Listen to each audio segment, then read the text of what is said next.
السلام علیکم ورحمۃ اللہ وبرکاتہ۔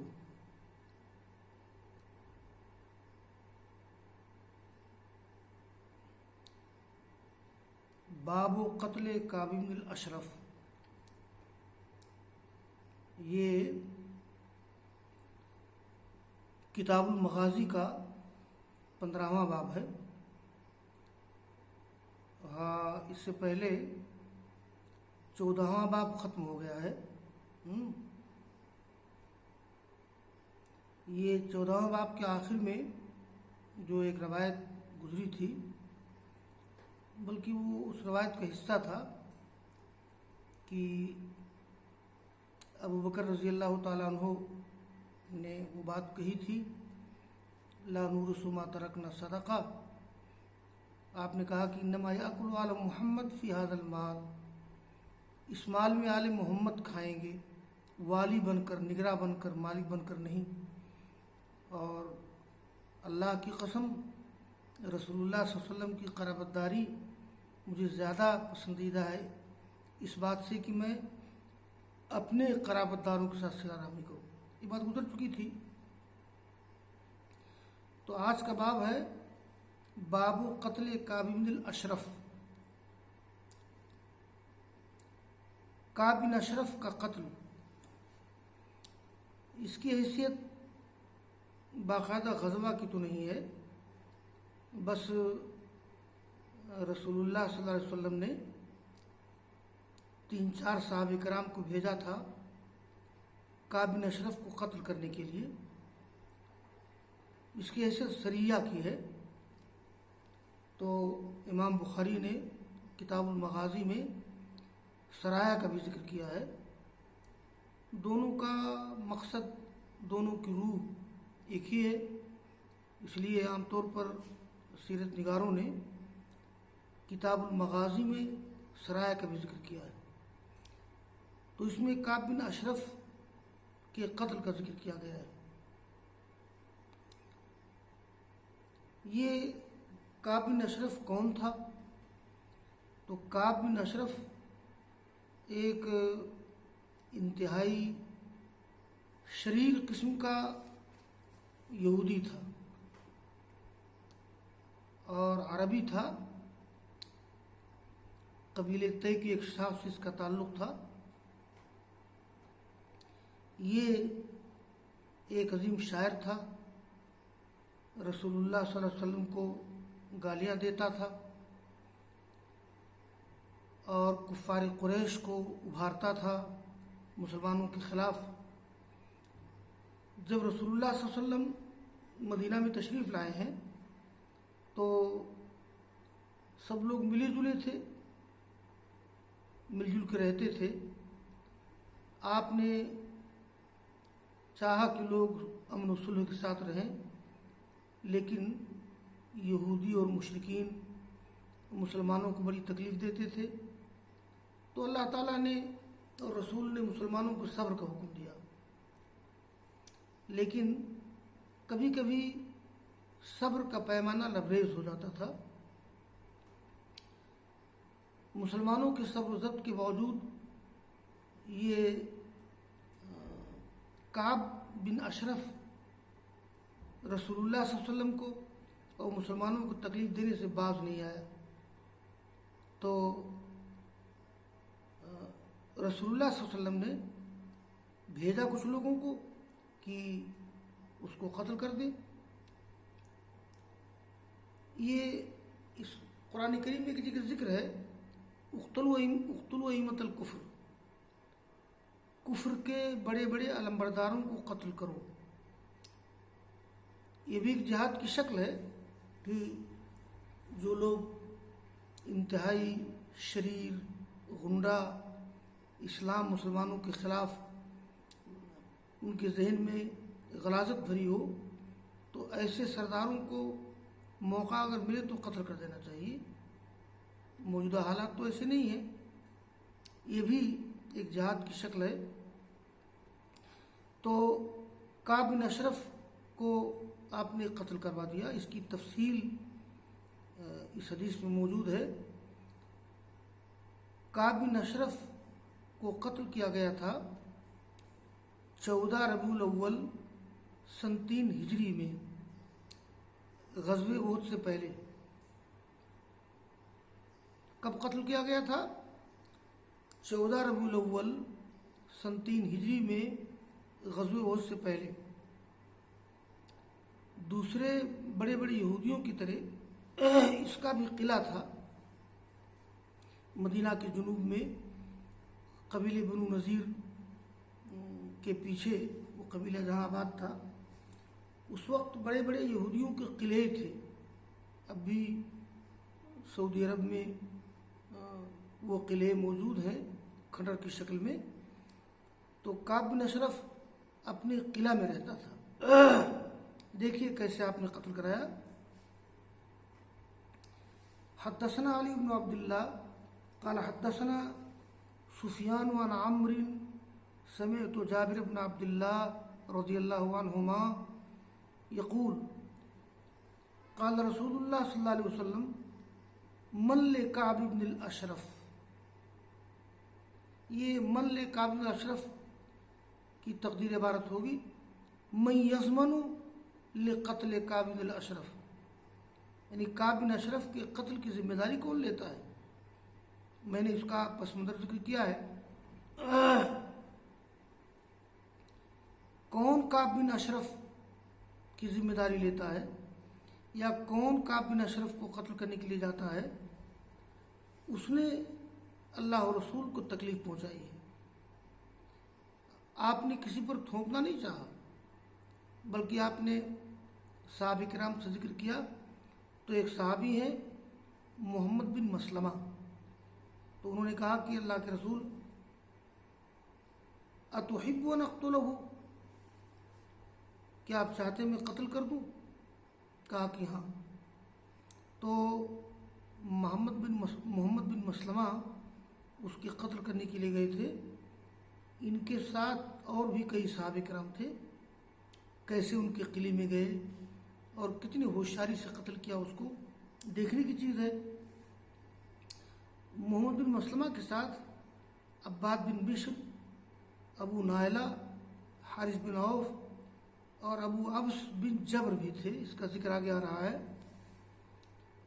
تو محمد بن مسلمہ نے کہا کہ فاذن لی ان اقول شیئا، اجازت دیجیے کہ میں کچھ بات کہہ سکوں، یعنی کچھ خلاف واقعہ بات زبان سے کہہ سکوں اس کو رجھانے کے لیے۔ تو آپ نے کہا کہ ٹھیک ہے، اجازت ہے، کہہ سکتے ہو۔ ان کے کہنے کا مطلب یہ تھا کہ میں اس سے کچھ ایسی بات کروں کہ وہ محسوس کرے کہ میں اب رسول اللہ صلی اللہ علیہ وسلم سے، مسلمانوں سے بدگمان ہو گیا ہوں۔ آپ نے اجازت دے دی۔ تو جنگی چالوں میں ایک چال یہ بھی ہے کہ آدمی کبھی کبھی کفار و مشرکین کے درمیان اپنے آپ کو غیر مسلم ظاہر کرے اور مسلمانوں سے بدگمان ظاہر کرے، لیکن اس کا دل ایمان پر مطمئن ہو، اور شرط یہ ہے کہ وہ کسی بڑی مہم کو سر کرنے والا ہو۔ تو فاتح محمد بن مسلمہ فقال ان هذا الرجل قد سألنا صدقہ وإنه قد عنانا وإني قد أتيتك أستسلفك قال وإذن لا تملنه قال إن قد اتبعناه فلا نحب أن ندعه حتى ننتظر إلى شيء يصير شأنه وقد أردنا أن تسلفنا وسقا أو وسقين۔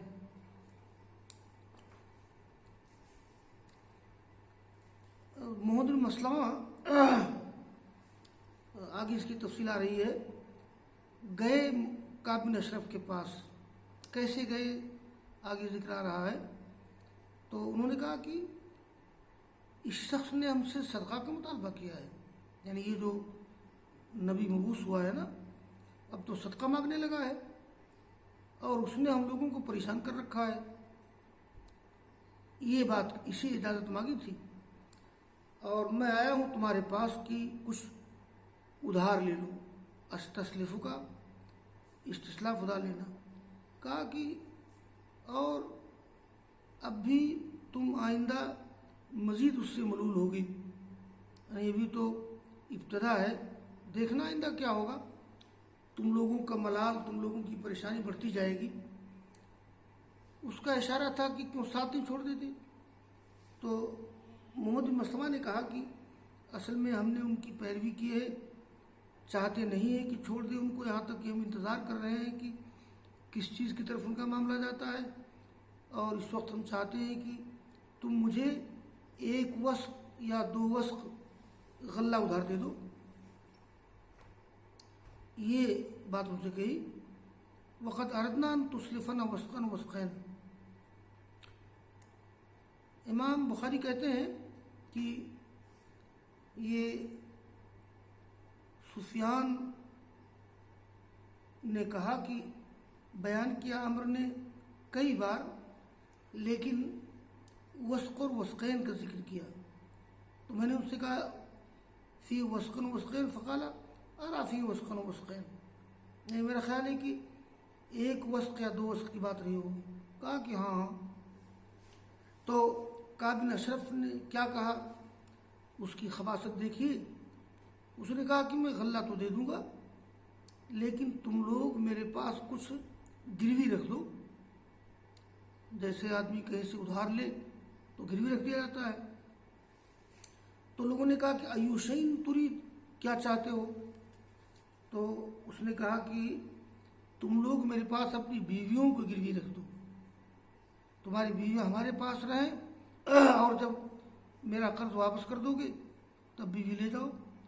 تو محمد بن مسلمہ وغیرہ نے کہا کیسے تمہارے پاس اپنی بیویاں گروی رکھیں اور تم عرب کے خوبصورت آدمی ہو، مطلب یہ ہے کہ ہماری بیویاں تو ہاتھ سے چلی جائیں گی.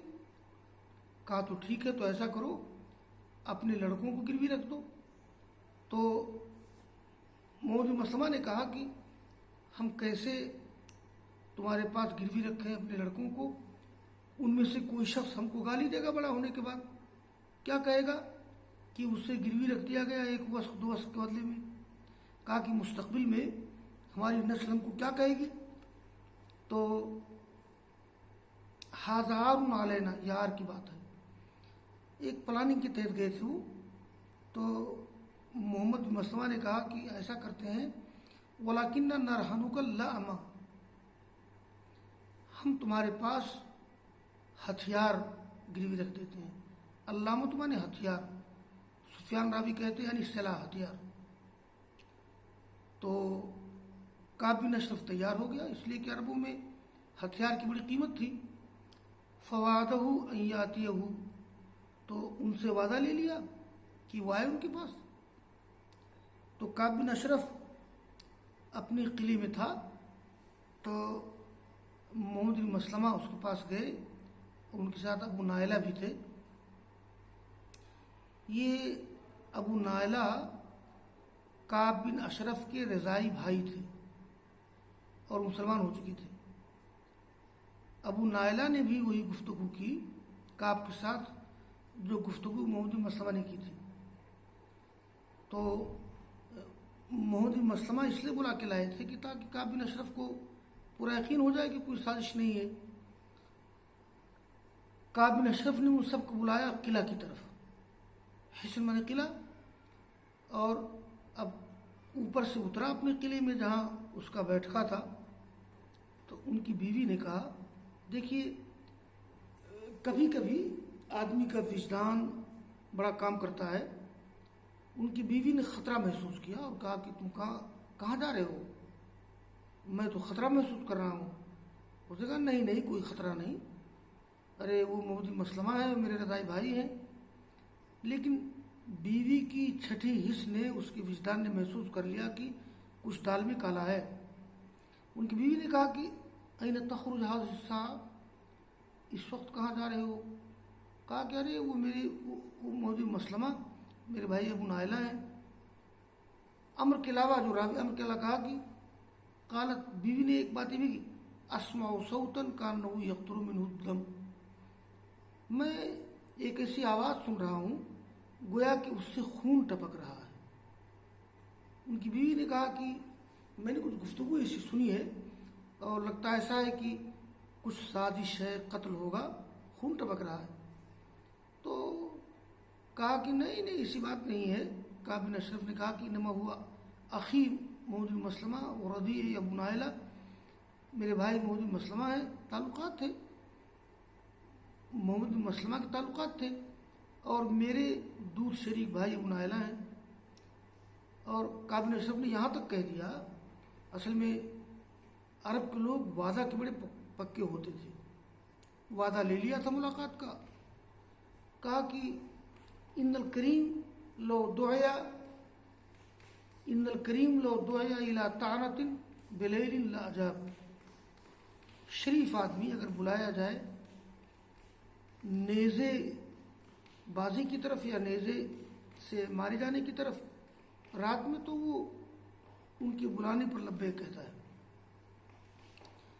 بہرحال یہ بات ہوئی تو محمد بن مسلمہ اپنے ساتھ داخل کر رہے تھے دو اور آدمیوں کو۔ سفیان سے کہا گیا کہ وہ سماہم عمر، کیا عمر نے ان کا نام لیا؟ کہا کہ سما بعضہم، بعض کا نام لیا۔ عمر نے کہا کہ ان کے وہ لائے اپنے ساتھ دو آدمیوں کو۔ عمر کے علاوہ نے کہا کہ ابو عبس بن جبر، حارث بن اوس، عباد بن بشر۔ عمر کہتے ہیں یہ جو راوی ہیں ان کی اختلافات بھی امام بخاری ذکر کرتے ہیں۔ عمر نے کہا کہ اپنے ساتھ دو آدمی کو لائے۔ فقال، انہوں نے کہا، محمد مسلمہ نے طے کر دیا تھا کہ اذا ما جاء فانی قائل بشعرہ فاشمہ، میں اس کے بال کے ساتھ کچھ عمل کرنے والا ہوں گا، اس کو سونگوں گا۔ قالا کبھی فالا کے معنی میں بھی آتا ہے، یعنی میں اس کے بال کے ساتھ کچھ کام کرنے والا ہوں گا، سونگوں گا۔ جب موضوع مسلمہ آئے گا، ہاں ہیلو، جی جی جی چلیے ٹھیک۔ تو انہوں نے کہا کہ میں قائل بشعرہ فاشمہ، میں اس کے بال کے ساتھ کچھ عمل کروں گا اور پھر سونگوں گا، یعنی اس کے بال پہ ہاتھ لگاؤں گا اور سونگوں گا کہ ارے بھائی بہت کیا بہترین خوشبو ہے۔ تو جب تم لوگ مجھ کو دیکھو، استمکنت من رأسہ، کہ اس کے سر کو میں نے مضبوطی سے پکڑ لیا ہے، فدونکم، تو لازم پکڑو تم اس کو قتل کر دو۔ اور ایک راوی نے ایک مرتبہ کہا کہ ثم اشمکم، میں تم کو بھی سنگاؤں گا۔ بہرحال یہ پلاننگ تھی، یعنی محمد مسلمہ کی پلاننگ یہی تھی کہ میں اس کے سر پہ ہاتھ لے جاؤں گا، اس کی خوشبو سونگوں گا، بڑی تعریف کروں گا، تم کو بھی سنگاؤں گا، ثم اشمکم، تم کو بھی سنگاؤں گا۔ تو کعب بن اشرف آیا ان کے پاس، متوشح، گلے میں ہار ڈالی ہوئی اور اس سے خوشبو پھوٹ رہی تھی، وہ ينفخ من نوره الطيب، اس سے خوشبو پھوٹ رہی تھی۔ تو محمد بن مسلمہ نے کہا کعب بن اشرف سے، ما رأیت اليوم ریحا اطیبا، یعنی آج کی طرح میں نے کبھی بھی بہترین خوشبو نہیں دیکھی ہے۔ عمر کے علاوہ نے کہا کہ قالا، تو اس نے کہا ارے بھائی خوشبو میرے پاس کیوں نہیں رہے گی؟ اندی اعطر نساء العرب واکمل العرب، میرے پاس عرب کی عورتوں میں سب سے بہترین خوشبودار عورت ہے، سب سے کامل عورتیں میرے پاس رہتی ہیں، جو عورتیں میرے پاس رہتی ہیں خوشبو بسی رہتی ہے، اسی کا اثر ہے نا۔ عمر نے کہا کہ محمد مسلمہ نے کہا کہ اتاذن لی ان اشم راسک، اجازت دیتے ہیں کہ آپ کا سر سونگوں؟